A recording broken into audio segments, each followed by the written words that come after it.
Hello guys, स्वागत है आपका हमारे अपने यूट्यूब चैनल में। आज मैं आपको बताने वाला हूँ आसमांतिक इंतकाम और लव लॉजिक रिवेंज का एपिसोड नंबर 26। तो चलिए शुरू करते हैं। इस एपिसोड की स्टार्टिंग में हमें दिखाया जाता है कि अयाज अब एलिफ की शादी में जाता है और उसे विश करता है। उसी टाइम ओजान आकर के एलिफ को वहाँ से भेज देता है। फिर अयाज से पूछता है कि तुम यहाँ क्या कर रहे हो। तो फिर अयाज बोलता है कि मैं अपने बहन की शादी में आया हूँ। और इस बात पर ओजान और अयाज में बहस हो जाती है। एंड फिर ईसरा ओजान को रोकती है, लेकिन ओजान अयाज को बाहर लेकर जाता है और बोलता है कि इसे इस तरह से ख़त्म करते हैं, और फिर वहाँ से उससे भगा देता है। एंड अब ओजान पूरी तरह से कंफ्यूज हो गया था, बिकॉज अयाज ये दावा कर रहा था कि वो उसका भाई है।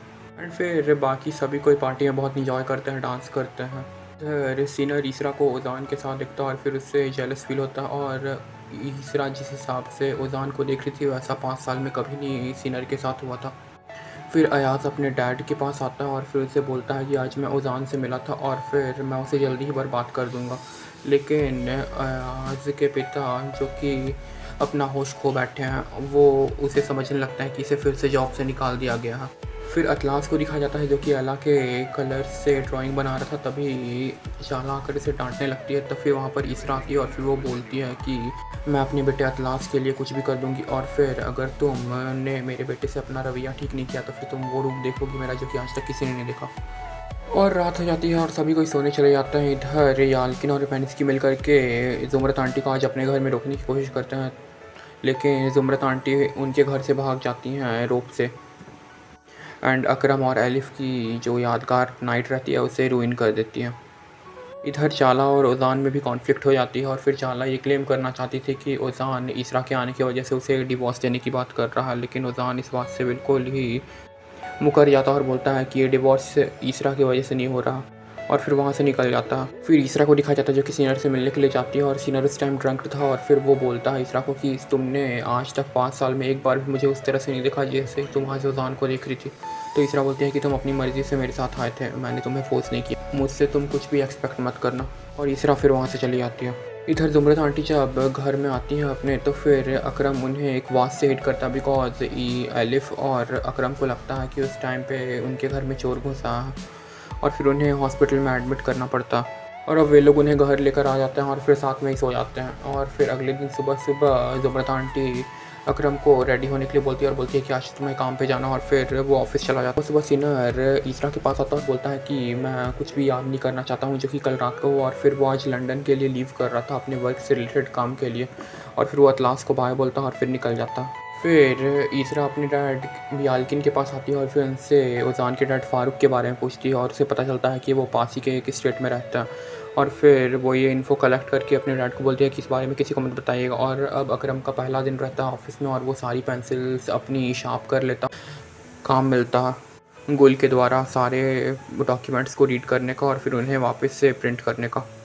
फिर ईसरा ओजान के पास जाती है ऑफिस में और फिर उसे बताती है कि तुम्हारे डैड फ़ारूक का पता चल गया, लेकिन ओजान वहाँ जाना नहीं चाहता था, बिकॉज वो अपने डैड से नफरत करता था बहुत ज़्यादा ही। और अब वो ईसरा को बोलता है कि तुम इसे गिव अप कर दो, मैं कोई और दूसरा रास्ता खोज लूँगा अयाज के बारे में पता लगाने के लिए, लेकिन मैं अपने डैड के घर वापस नहीं जाऊँगा। लेकिन ईसरा उसे फाइनली फोर्स करके मना ही लेती है।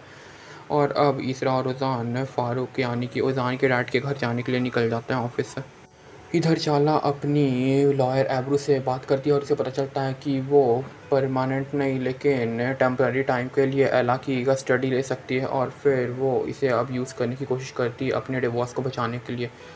अब ईसरा और रोज़ान पहुंच चुके थे फ़ारूक के घर में, जहां पर कि वो लोग बेल रिंग करते हैं। तो फिर एक नैनी गेट खोलती है, और जब अपने डैड से ओजान मिलता है तो फिर वो अपनी याददाश्त खो बैठे थे। और फिर जब ओजान उनके सामने जाता है तो वो उन्हें पहचानने से इनकार कर देते हैं और बोलते हैं कि मेरा बेटा ओजान अभी स्कूल नहीं जाता है, वो अभी प्री प्राइमरी में जाता है, और वो बहुत ही तेज़ स्टूडेंट है, मुझे उम्मीद है कि वो बहुत अच्छा करेगा लाइफ में।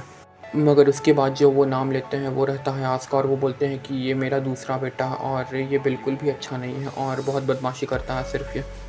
एंड ये सुन करके ओजान और ईशरा का डाउट क्लियर हो जाता है कि अयाज ओजान का ही भाई है। और फिर इधर अयाज को दिखाया जाता है, जो कि ज़ुमरत आंटी से मिलने के लिए आता है और फिर एलिफ को प्रेजेंट देता है, क्योंकि वो कल रात को उससे प्रेजेंट नहीं दे पाया था।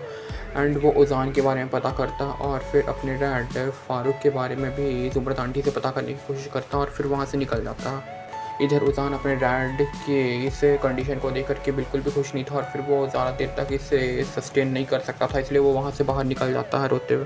इधर चाला अपने सारे प्लान्स को सक्सेसफुल करने के लिए एला को 1 घंटे पहले ही घर लेकर आती है। ओज़ान जब उसे लेने जाता है तब, बिकॉज़ अब वो एला की कस्टडी टेम्पररी टाइम के लिए ले चुकी थी। फिर ईसरा ऑफिस में घूम रही होती है और तभी उसकी नज़र उसके भाई पे पड़ती है, जो कि बेकार में एक रूम में बैठा हुआ था और फिर डस्टबिन्स में पेपर बॉल्स फेंक रहा था। और फिर ये काम ईसरा को भी बहुत अच्छा लगने लगता है और फिर वो भी अपने भाई के साथ पेपर बॉल्स फेंकने में लग जाती है। लेकिन तभी उसे होश आता है और फिर पता चलता है कि वो ऑफिस में अपने वर्क के लिए। अब ओज़ान जब एला से मिलने के लिए अपने घर आ जाता है तो फिर चाला उसे रोक देती है और बोलती है कि तुम इस घर में वापस नहीं आ सकते, और फिर एला को अपने रूम में भेज देती है वो। फिर ईसरा को दिखाया जाता है जो कि लंदन कॉल करके सीनियर से बात करती है और बोलती है कि वो कैसा है, और फिर सारी बातें करने के बाद उसे एक अवार्ड सेरेमनी में जाना था जहाँ पर कि अयाज को कुछ भी आने वाला है। तो फिर ईसरा वहाँ जाती है और फिर ओज़ान भी वहाँ जाता है, ऐसे वो भी एक बड़ी कंपनी का ओनर है जिसका नाम है मिलेनियम सॉफ्ट। और उसी टाइम में चाला एला की लैनी को बोलती है कि वो एला और उसका सारा सामान पैक कर दे, वो लोग यहाँ से जाने वाले हैं। फिर अवार्ड सेरेमनी में अयाज को अवार्ड दिया जाता है और फिर वो सारा अपना ट्रिब्यूट अपने भाई को देता है और बोलता है कि उसी की वजह से मैं आज इतना आगे बढ़ पाया हूँ, और फिर अगर वो नहीं होता तो मैं आज यहाँ पर आप सभी को नहीं दिख रहा होता। फिर अयाज ओज़ान के पास जाता है और उसे बोलता है कि क्या तुम मुझे कांग्रेचुलेट नहीं करोगे।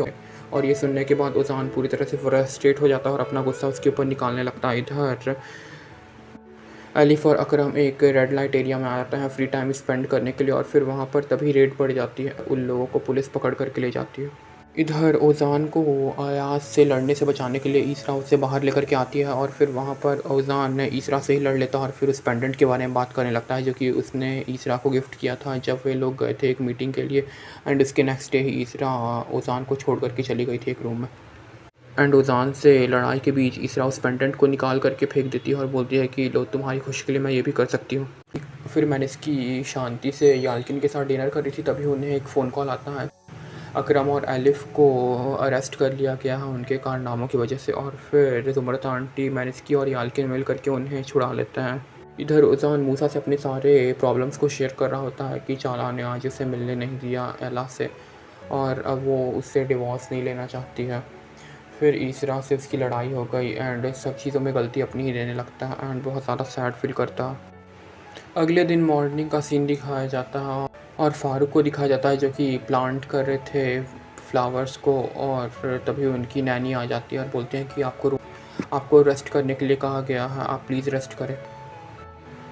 ओज़ान भी ये सब देख रहा था और वो बहुत ज़्यादा सैड फील करता है। ईसरा को दिखाया जाता है जो कि अतलास के साथ ब्रेकफास्ट कर रही थी, तभी उसे कॉल आता है सिनर का और वो बात करने लगती है उससे। फिर वीडियो कॉल करके अतलास से ही बात कराती है।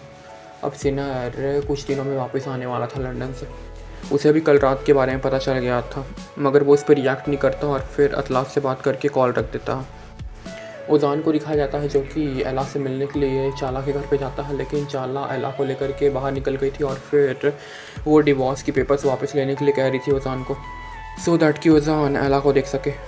अयाज अब अपने ऑफिस जाता है और फिर सारे न्यूज़पेपर्स में हेडलाइन में ओज़ान और उसकी लड़ाई के ही चर्चे थे, और अब वो उस फुटेजेस का यूज़ करने की बात कर रहा था जो कि ओज़ान ने उसके ऑफिस में आकर रिएक्ट किया था। वेल, ये अगर आपने नहीं देखा है तो ये एपिसोड नंबर 24 का सीन है, आप चाहें तो देख सकते हैं। फिर ओज़ान को दिखाया जाता है जो कि ज़ुमरत आंटी के पास जाता है और उनसे फ़ारूक के बारे में पूछता है, और ये सुनने के बाद ज़ुमरत आंटी ऐसे रिएक्ट करने लगते हैं जैसे कि ओज़ान ने उससे चाय बनाने के लिए बोला, मगर ओज़ान उनसे हार्डली पूछता है तो वो बोल देती हैं कि मेरा उनसे बहुत दिनों से कोई भी रिलेशन नहीं है, और फिर जब से वो मुझे वो तनहा छोड़ कर के चला गया था और मैं इस बारे में बिल्कुल बात नहीं करना चाहती हूँ। और ये वाले सीन तक ज़ुमरत आंटी पूरी तरह से इमोशनल हो जाती हैं और बोलती हैं कि इमेजिन करो कि ऐसा कभी हुआ ही नहीं है, और एक बात याद रखना कि जब से वो गए हैं तब से मैंने तुम्हें यही बोल करके पाला है कि तुम्हारी माँ भी मैं हूँ और तुम्हारी पिता भी मैं हूँ। फिर अकरम को दिखाया जाता है जो कि गलती से एक मीटिंग रूम के अंदर घुस जाता है और फिर वो वहाँ पे बैठे क्लाइंट्स को पूरी तरह से सेटिस्फाई भी कर लेता है अपनी बातों से।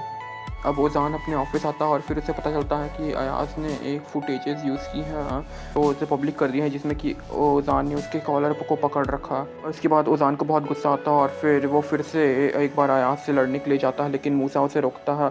एंड अब ओज़ान अपना प्लान चेंज करके सारे बड़े क्लाइंट्स को डिनर पे बुलाता है, एंड गेस व्हाट, मूसा उसके प्लान को फुलफ़िल करने में लग जाता है। फिर ओजान ईसरा से जाकर के माफ़ी मांगता है कल रात के लिए और रिक्वेस्ट करता है कि ईसरा वो पेंडेंट ले ले, लेकिन ईसरा मना कर देती है। और अब मूसा ओजान के पास आता है और फिर बोलता है कि जैसा आपने सोचा था बिल्कुल वैसा ही हुआ। और अब दिखाया जाता है आज को, जिससे कि पता चलता है कि उसके कंपनी के सारे बड़े क्लाइंट्स अब ओजान की कंपनी के साथ काम कर रहे हैं और ओजान की कंपनी ने उसके सारे बड़े क्लाइंट्स को अपने में मिला लिया। फिर अयाज को बहुत गुस्सा आ जाता है और फिर वो अपने 2 मेन स्टाफ्स को फायर कर देता है और बोलता है कि अब हमें मास्टर की यूज़ करने का टाइम आ गया है और ईसरा से मिलने की बात करता। इधर ईसरा को कॉल आता है अतलास को इन्फेक्शन हो गया और फिर ओजान उसे अपने ही डॉक्टर से दिखाता जो कि अला का भी चेकअप करता है। और अब रात हो जाती है एंड ईसरा को ओजान छोड़ने के लिए आता है उसके घर पे और कुछ बातें करता। नेक्स्ट डे मॉर्निंग में अब सीनर भी वापस आ गया था लंदन से अपने काम को निपटा करके। ईसरा भी ऑफिस के लिए निकलती है, तभी उसे वहाँ पर अयाज मिलता। अयाज ईसरा से पूछता है कैसी हो ईसरा। तो ईसरा बोलती है तुम्हारा यहाँ पर क्या काम है और तुम मुझसे क्यों मिलना चाहते हो। तो अयाज उसे बोलता है कि मेरा भाई रिश्तों में बहुत कमज़ोर है, उसे ये भी नहीं समझ में आता है कि अतलास उसका बेटा है। और ये बातें के साथ ख़त्म होता है आज का एपिसोड।